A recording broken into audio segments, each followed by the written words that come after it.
Muy buenos días, estudiantes de cuarto grado. Les saluda la Misa Nacha Iguaque del área de personal social. Bien, estudiantes, como ya saben, estamos en el tercer bimestre, en la quinta unidad, ¿verdad? Bien, antes de iniciar con nuestro tema, no olvidemos las recomendaciones ante la pandemia. Lavarnos siempre las manos, mantener el distanciamiento social, usar doble mascarilla y protector facial cuando salimos de casa. Bien, mis estudiantes, nosotros en la clase anterior hemos hablado acerca de la organización social del Imperio Incaico o del Tahuantinsuyo, ¿verdad? Pues el día de hoy vamos a hablar sobre la organización política en el Tahuantinsuyo, ¿ya? La organización política del Tahuantinsuyo, ¿no? Políticamente, pues el Tahuantinsuyo era una monarquía teocrática y militar. Era una monarquía teocrática porque la autoridad suprema la ejercía el Inca, quien era pues considerado hijo del sol y por lo tanto de origen divino. Además, obtenía el poder por herencia, siempre que reuniera las condiciones intelectuales y morales para ser un gobernante ejemplar. Era también el jefe supremo del ejército y por tanto participaba personalmente en las campañas de las conquistas, ¿no? En campañas de conquista. En su persona se centralizaba todo el poder político, administrativo y militar. El Tahuantinsuyo pues se expandió sobre extensos territorios y por ello fue necesaria una eficiente organización política, con autoridades que cumplan con la administración de la población y del trabajo. ¿Cuáles son las principales instituciones políticas? Pues estas fueron, primero, el Inca. El Inca era la máxima autoridad del imperio, considerado y heredero del sol. Su símbolo pues era la realeza. Se representaba en una mascaipacha de color rojo, especie de cinto que le daba 4 vueltas a la cabeza. El Inca correinaba junto al Auqui. ¿Quién era el Auqui? El príncipe heredero, quien demostraba actitudes para gobernar. Vamos a hablar ahora acerca de otra institución política, el Tahuantinsuyo Camachí.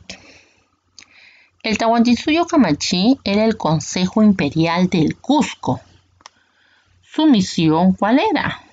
Su misión era pues asesorar al Inca en asuntos de gobierno. Estaba integrado por los 4 jefes ancianos de cada uno de los suyos. El Consejo Imperial era un organismo, como les dije, que asesoraba al Inca, ¿ya?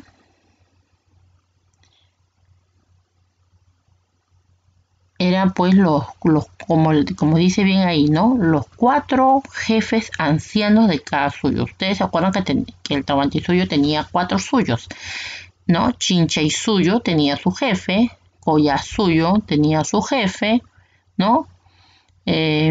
Contisuyo tenía su jefe y Antisuyo, ¿ya?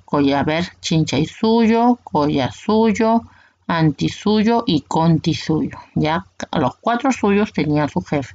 Esos 4 vendrían a ser ¿qué cosa? Los que asesoraban al Inca, ya.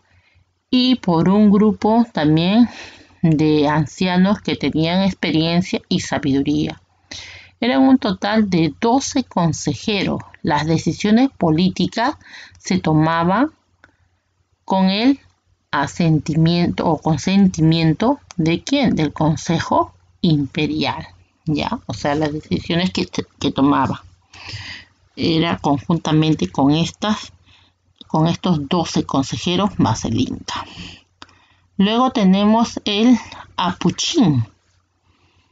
El Apuchín.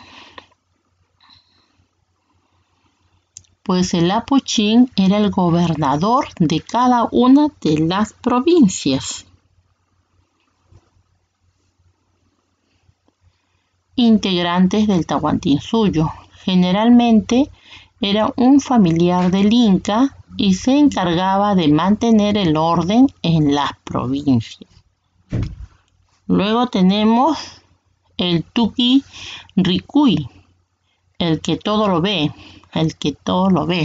Ya él era el que escuchaba y veía todo y todo le contaba al Inca. Acá lo explicamos mejor. Mira, era el supervisor del Inca o espía real.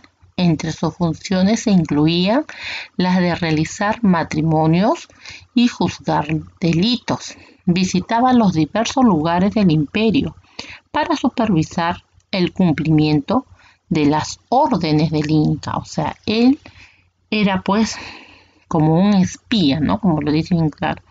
El Inca lo mandaba a los diferentes lugares del imperio. Y así él podía ver si realmente se cumplía lo que el Inca había decidido, ¿no? O había mandado a hacer. Y él pues le informaba al Inca todo lo que veía. Por eso se le dice a Tucuirricuy, el que todo lo ve. Luego tenemos el Curaca. Pues el Curaca era el jefe del Ayllu en épocas de paz.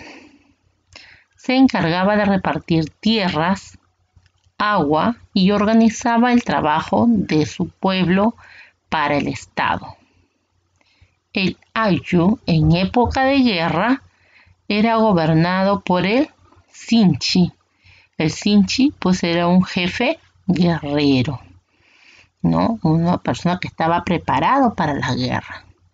Y por último tenemos el Purej, que era el jefe o padre de una familia nuclear, es decir, como la nuestra, ¿no?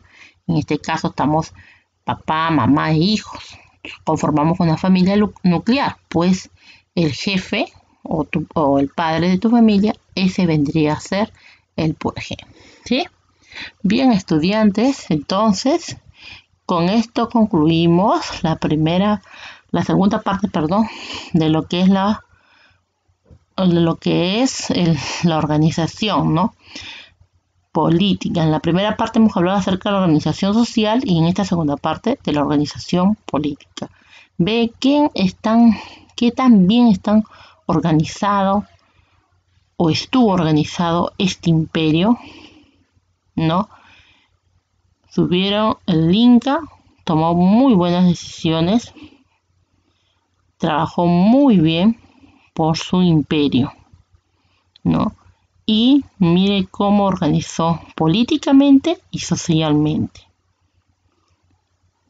Bueno, estudiantes, eso es todo.